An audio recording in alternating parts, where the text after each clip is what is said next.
Because what you did to that child that day, what you did to somebody's baby that day, in my mind is inexcusable. Any harm that any jail I impose upon you causes doesn't even compare to the harm you caused that child that day. One day, that 15, 20 minutes, the harm you caused that child. Nothing that you will go through. Or it does call the case of the People versus Richanda Jefferson. Counsel, did your parents, please? Hold on, Reed, Assistant Public Defender, with on behalf of Ms. Jefferson. You state your name for the record. All right. Date and time set for sentencing. Ms. Blair. Yes, Your Honor. Jamie Nelson, the mother of the victim's child, is present, and she would like to address. All right. All right. Before we do that, counsel, your client has read the pre-sentence report. Yes. Are there any material deletions, corrections, or additions to that? There are no actual corrections, deletions, or additions. Thank you. All right. Good afternoon. What's your name, please? My name is Jamie Nelson. All right. Go. I'm Jace's mom. All right. Go ahead. Sweating, struggling to force my lungs to swallow air. I wake up in the middle of the night as an image of my child. This woman, Ms. Jefferson, replays relentlessly in my mind. As an adult, I can share how this personal impact of this disgusting crime. I'm not sure we'll ever be able to overcome the guilt I feel as a parent because I was not able to protect my son from this woman. She refused to hear my pleas to understand my child's disability. I blame myself that I did not fight higher with what she said to me on the very first day. They say I can't hit kids, so I don't know what you expect me to do with him. I now live in a constant state of fear when Jace is under the care of an individual I do not personally know. At work, I've been less able to help my own at-risk high school students as they worry about trusting the safety of my own son in the school system that I so love. It is a parent's nightmare to receive a phone call from the police and hear the words, "I need to speak to you about your child." The call was to report that Ms. Jefferson did to my son, but for a moment, the world stopped, and I waited to hear that the child had been killed. Buckle up, guys. Today we are going to watch a sentencing that starts with the judge's raw outrage, saying no punishment could ever match the harm done to somebody's baby. Then the case is called, the courtroom settles, and the victim's mother steps forward. Before a single argument is made, the tone is set. This isn't paperwork and procedure. This is a family about to relive the worst minutes of their lives.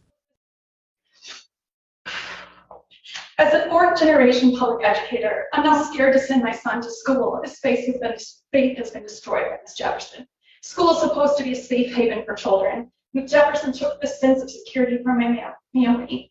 Teaching high school in Romulus and Belleville for the last 23 years, there's a sign in my classroom that says, "This is a safe place," on my classroom door. I had students throw scissors across the room and scream in my face, yet I still kept them safe and knew that I must remain a professional, knowing that my students had special needs, just as my son has, even if theirs may come from things like living in a homeless shelter or witnessing violence. I devoted my life to provide for the safety of thousands of students in our public school system. She couldn't take care of my one.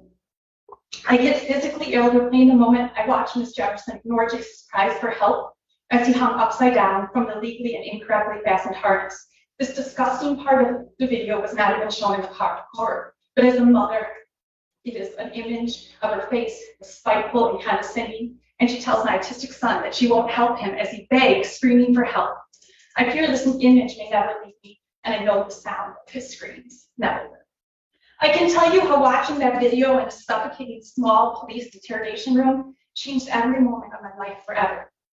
I'm inherently empathetic and compassionate, yet knowing that Ms. Jefferson repeatedly slapped my disabled child as he was restrained on a special education bus, it's forced me to grapple with my faith in humanity. As an adult, I can put the impact into words, but devastatingly and most importantly, as an impact of this case, Jace is too young to share his words about how being physically abused by Ms. Jefferson, an adult he was supposed to trust, in a place that he was supposed to be safe, will affect him now and always. He can't tell us of the fear he experienced as he ran straight from the bus each day, refusing to speak and slammed the house door, sometimes locking me outside, He can't tell us what through his mind as he sat staring blankly, refusing to even mention the bus ride, or how when his mom told him to behave on the bus, blaming him because she only knew the side of Miss Jefferson's false story, how confused he must be that his mom was allowing someone else to abuse him over and over. Jace doesn't have the words, or maybe lacks the ability yet to process how being abused by a public school employee has increased his disdain and aversion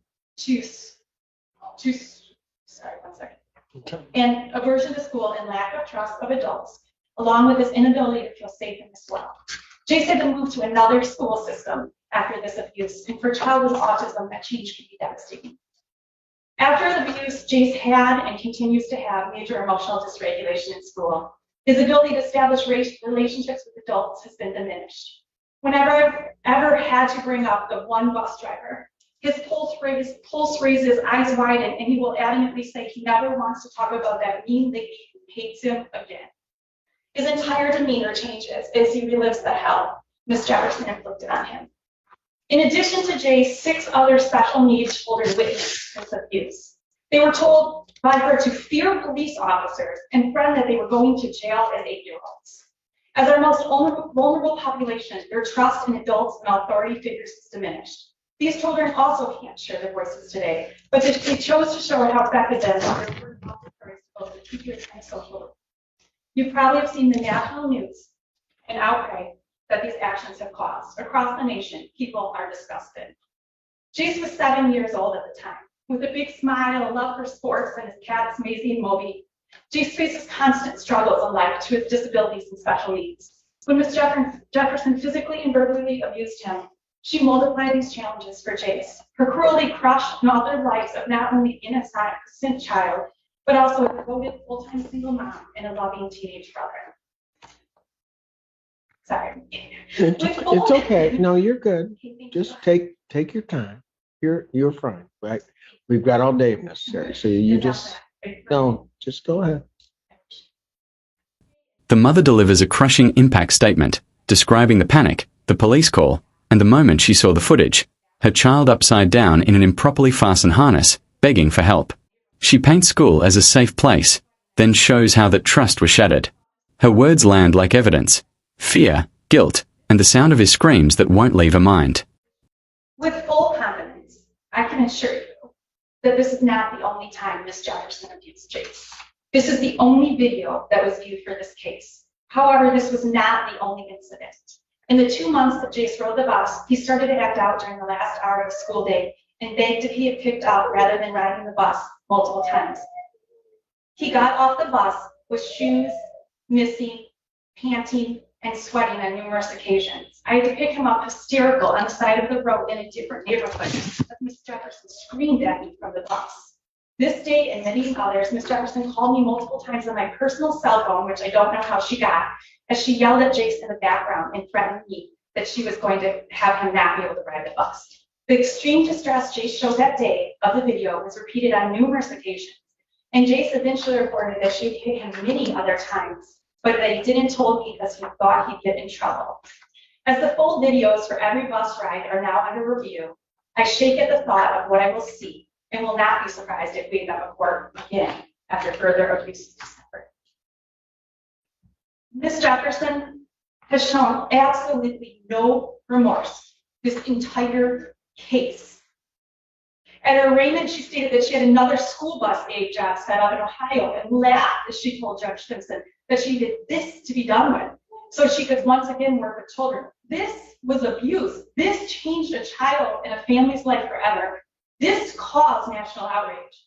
I am a forgiving person, so Miss Jefferson makes that very difficult as she walks in the courtroom as if the entire process was an inconvenience for her, as she rolls her eyes and pouts in her chair. I pity her. I pity how she has been hardened by this world in such a way that she feels the need to take frustration out on an innocent child. I am trying not to hold a vengeful heart, but her callous disregard to the harm she has caused disgusts me. Shonda, I truly am sorry that this world has been so hard on you to close your heart off in a way, the way that you were able to do what you did and not feel bad about it. You broke the mother code to keep each other's children safe. That's what we do. We keep each other's children safe. You betrayed this code and me, and you lied to me and talked about being a single mother and having a schizophrenic son and how you had my back and you're looking out for me. It was all lies. I truly hope you find healing in your heart to be kinder to others in the future, not because you were caught, but because you have seen the damage and the actions you have caused. What I pray for now is that as we watch the other videos, there are no incidents of other violence, although sadly, I don't expect that to be the case. Judge Simpson, I'm forever grateful that you found Ms. Jefferson guilty of child abuse, so that she'll never be able to abuse another child at work again. Other children's future and the fact that this video brought attention to how our special needs children are often treated as less than in this world are glimpses of positivity from this work experience. Thank you. Ms. Reed. Thank you, Your Honor. I have reviewed the recommendation from probation with my client. Obviously, there is a 60-month probation recommendation, which is quite serious, and she is understanding that she will have to comply with that. There's also a 15-day jail recommendation, and Ms. Jefferson would just like to ask if there was any way for the court to suspend that, as she has significant health issues. She is a person that multiple people in her family rely on for support, and she is also presently the only person at her place of employment, and would cause significant distress for them as well if she had to be taken into custody. She would lose her job and lose the stability that she provides for multiple family members. As I said, there's also a recommendation for 16 months of probation. She expands the timeline beyond one video: missing shoes, sweating, roadside hysteria, phone calls, threats, and repeated distress. She says more footage is under review and she expects worse. Then she turns to the defendant's attitude: eye rolls, pouting, no remorse, and talk of working with kids again. The statement ends with gratitude for the guilty verdict and a warning about how vulnerable children are treated. 5 years is quite significant, and she does understand and is willing to accept that portion of the recommendation. And she is just hopeful that if there is any way for her to avoid any time in custody, that the court would be willing to consider that.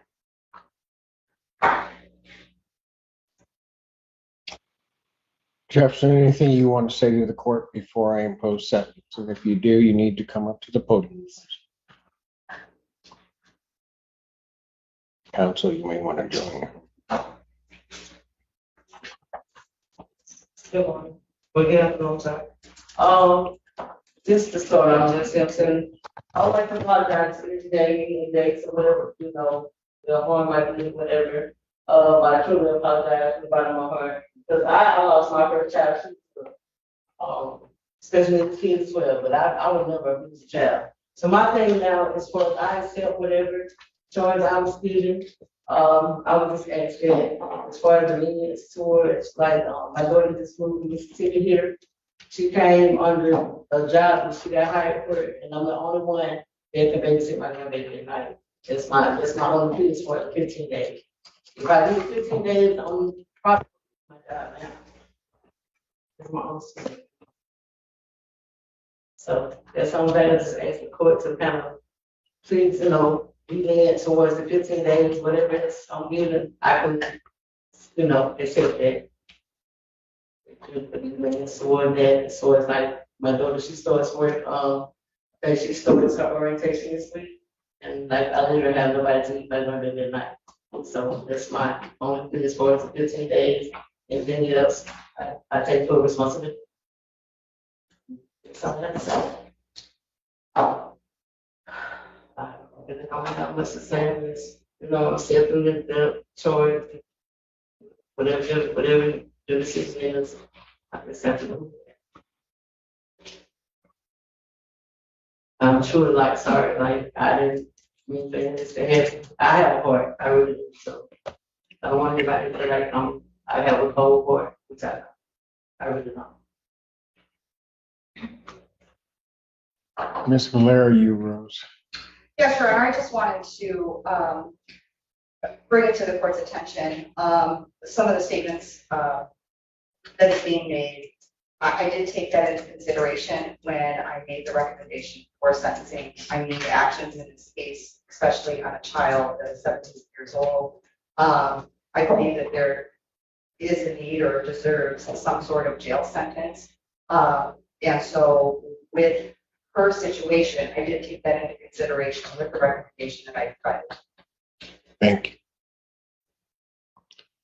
Anything else? Sentences.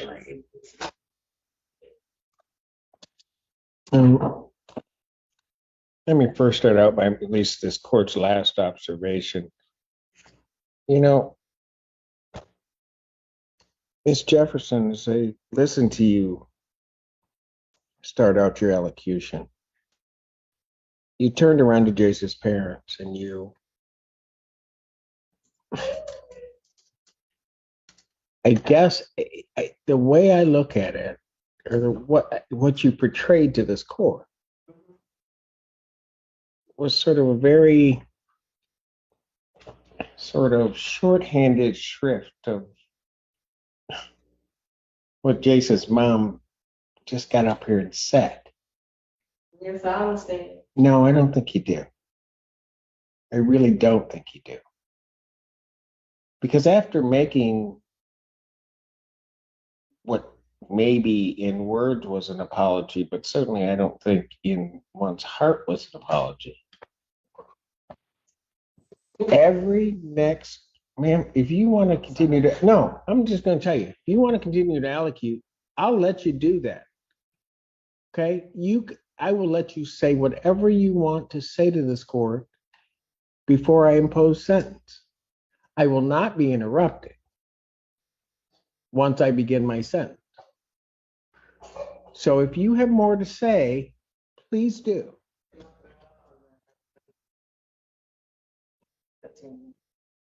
Well, thank you for allowing me to continue in my court.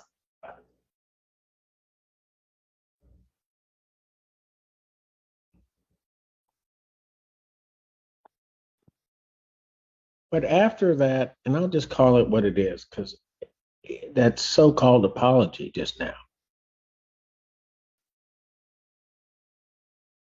Everything that then came out of your mouth was not about Jace. It wasn't about what happened that day. Everything that came out of your mouth was all about you.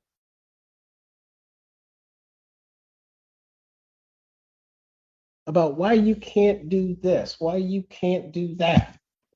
Defense counsel pivots to mercy, stressing health issues, family reliance, job loss, and asking the court to suspend jail. The defendant speaks next, but the focus stays on her hardship and logistics. Probation reinforces why custody matters in a case this serious.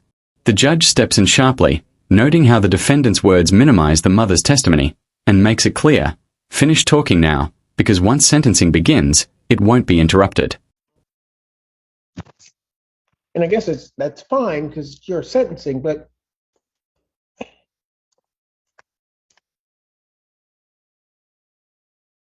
that video, what you did to that child,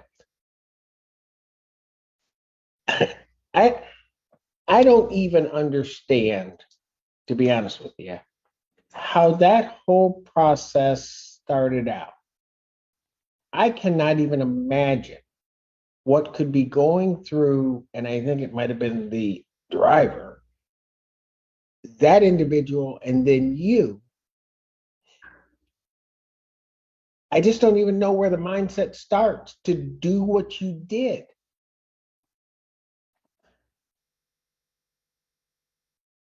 I don't think you understand. And to do it to a child that already has challenges. I mean, Ms. Jefferson, it might have been certainly bad enough and would have been horrible had it been on a 7-year-old that doesn't have disabilities, doesn't have those things in life that make sometimes life difficult, who could maybe verbalize to you what's going on. That would have been bad enough. But you have Jace. Some of those things he can't do.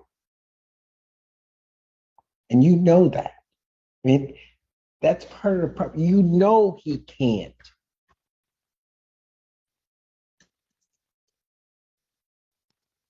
And maybe in some bizarre twist for you that made it okay because he can't tell. Because he can't, in some ways, verbally defend himself.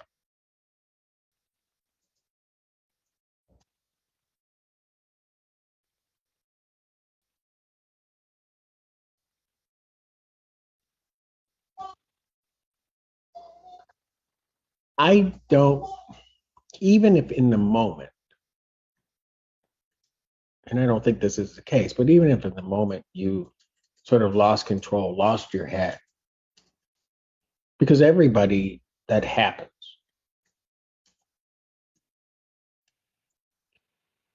But then what people do is they reflect upon what they've done. Maybe one advantage to you reflecting upon that is that there's a video of what you did.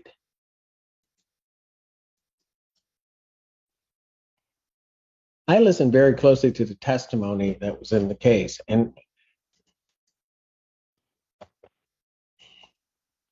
not only on a certain level should you have not done what you did, but you weren't even authorized to use the instrument that you used to do it. You didn't have the permission to do that, but you just did it. And I'm going to tell you, as it happened, it was almost as if it were planned. That's what was going to happen that day. Because as I looked at everybody kind of moving around, and there wasn't any hesitation, any like conversation that, well, let's do this because this is, it was almost as if I'm going to hand you this child, he's screaming, and we're just going to, I can't put it, we're just going to strap him down. That's what we're going to do. Not for a good reason, as if to make the child's life better, but solely to make your life better and easier at that moment.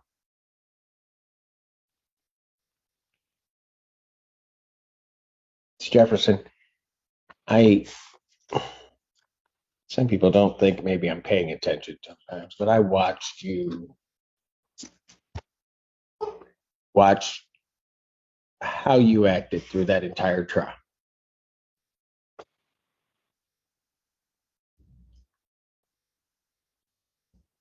I listened to you today.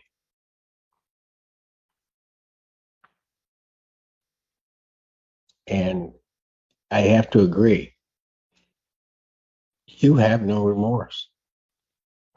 You have no understanding of what you've done. None. Now, it may be one thing when people are sitting in a trial and certain evidence is coming out and they react a certain way. But typically, especially in cases like this, between the time that happens and I pronounce guilt and the time of sentencing and the ability to have conversations and again, to reflect on what may have happened, they change, or at least have an appreciation for what happened, or at least an understanding for why people may feel different about what they did.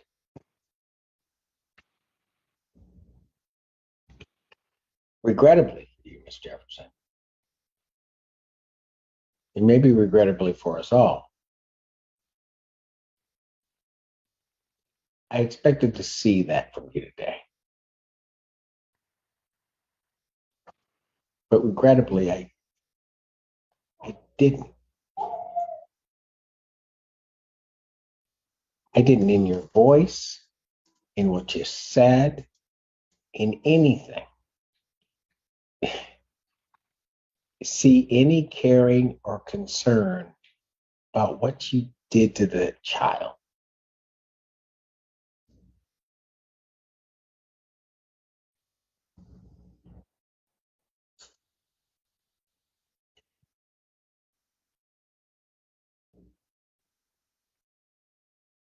And I don't, in some ways, I don't understand that lack of feeling.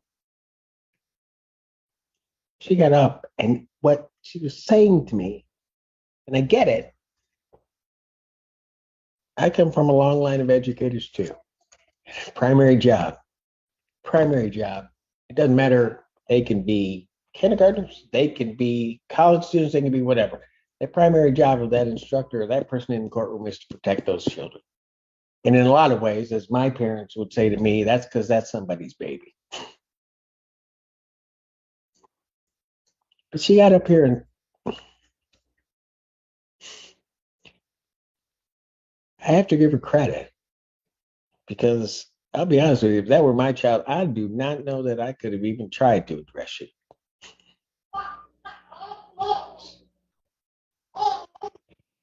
She got up here and spoke as a mother, not necessarily as a victim, or she spoke on behalf of her child. She spoke as a mother. And I don't know how a person hears that.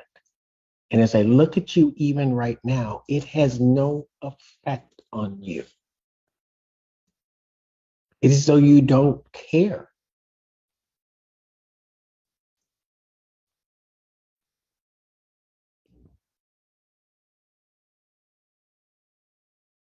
Typically, when I'm going to sentence somebody and I have absolute trust and faith in my probation department, what they take into account, what they don't take into account, and in terms of fashioning their sentence. And I appreciate what Ms. Flair has said because I know how she works. I know that she has taken everything that everybody, all of that information, taken it into account and synthesized it into the sentence.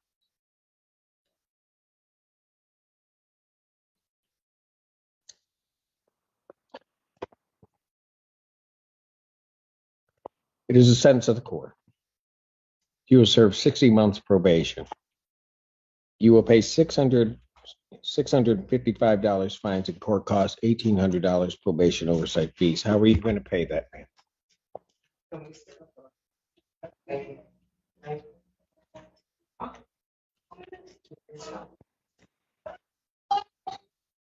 It'll be a payment plan as arranged by probation.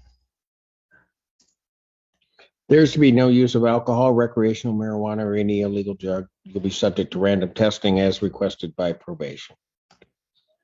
You are to complete the anger habits program. You are to complete 50 hours of community service.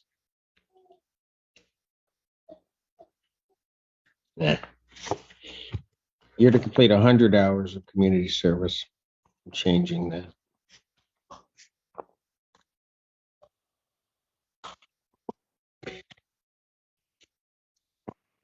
There's to be no contact with Jace Wookie or Jamie Nelson, directly or indirectly. Do you understand that, ma'am? There is to be no use of any type of corporal punishment toward any child. You understand that, ma'am? There is to be no assaultive, threatening, or intimidating behavior. You are not to possess any weapons, firearms, or ammunition, or anything fashioned to be a weapon. Do you understand that? You are to report to probation as requested by probation, and that will include any home visits. You're to maintain employment with verification to probation. With regard to the jail sentence, ma'am, you know, I don't mean to be flippant about it necessarily, but I'm just going to tell you this. I don't really care if you lose your job. I really don't.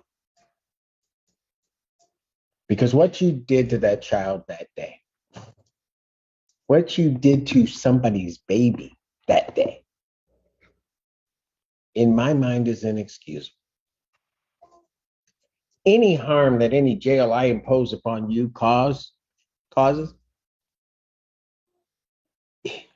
doesn't even compare to the harm you caused that child that day. One day, that 15, 20 minutes, the harm you caused that child. Nothing that you will go through will compare to that. And you need to understand that. And if it takes you a while to sit in the Washtenaw County Jail and think about it, well, I got 360 reasons why you may have to start thinking about it.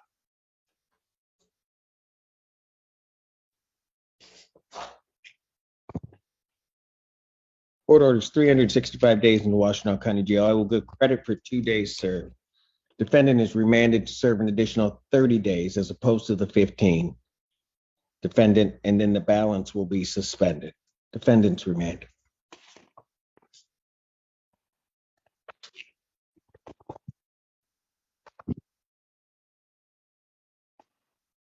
Anything further, Counsel? Thank you, Ms. Blair. That's it for us for today. Yes. I think it is. 14A stands adjourned. The judge dismantles the apology, calling out a total lack of remorse and the disturbing calm shown on video, using a restraint she wasn't authorized to use, as if it were planned for convenience. He stresses the child's disabilities and inability to defend himself, then lays down strict probation terms, fines, treatment, no contact orders, and zero tolerance for weapons or intimidation. He ends with jail, because the harm will never be balanced. Like the video, subscribe to the channel, and we'll see you in the next video.